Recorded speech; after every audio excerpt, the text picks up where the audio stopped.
Good morning. This is Patrick Malley, Chief Academic Officer for Bay City Public Schools.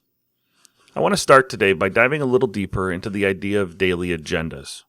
While planning for remote learning certainly elevates the need for daily agendas, the idea of agendas as lesson plans is quite common in one-to-one schools. That's good as it allows us to build new habits and skills now that will continue to benefit us when we're able to be back together in school buildings.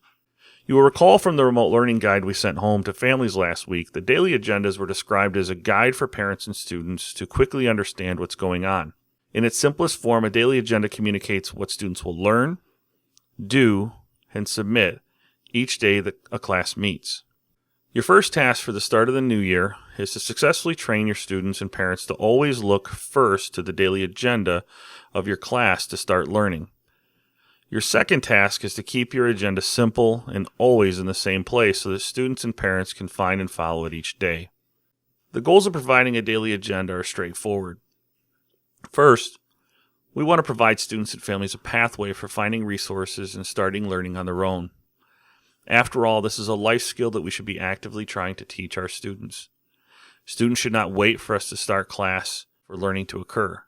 They should have all of the tools to start class without us each day so that our time with our students can be focused on connecting, learning, and helping instead of answering logistical questions.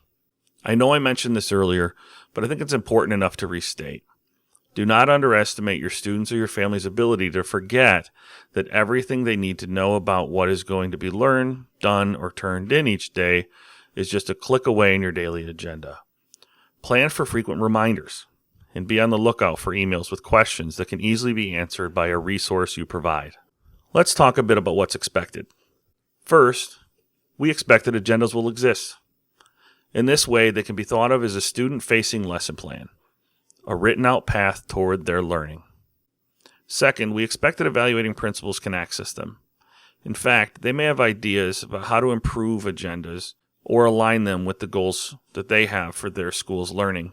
Practically speaking, we see agendas as important tools for helping our principals understand what's happening in their now remote schools.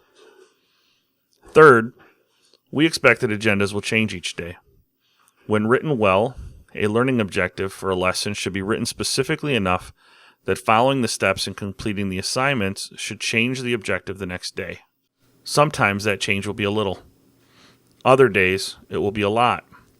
If you find that you're writing the same thing over and over again, consider more specific learning goals and tasks that will lead students down a more intentional path. Included in this PD module is a document with a few sample agendas for you to consider. Lastly, we expect that agendas will be available to students before the start of each school day. This gets to, in part, the flexibility goal of our plan that I mentioned yesterday. In a remote learning setting, students and families should be able to reasonably expect to do their classwork at a time that meets their individual family needs.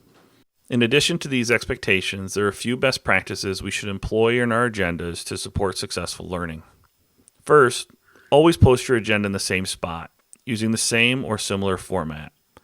You'll notice that in our PD course, I posted the agenda to the stream and made sure it was moved to the top when you all first logged in.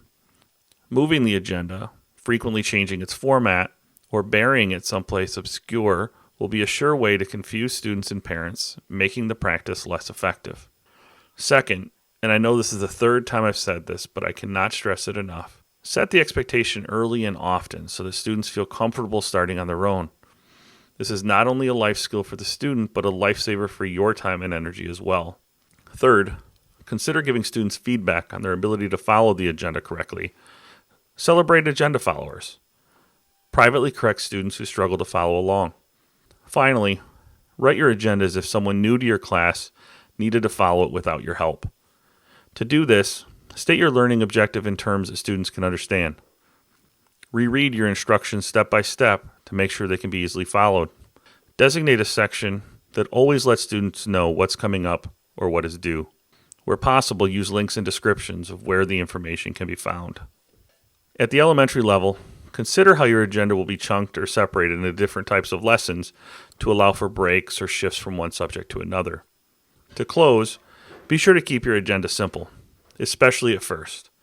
Complex lists of tasks are more likely to confuse some students and parents. The easier we can make our plans, the more likely it will be that they will be followed. Before moving on, I'm interested in your feedback. Please take a minute to comment on this video. What about the daily agenda makes sense? What can we make more clear? I look forward to reading what you all think.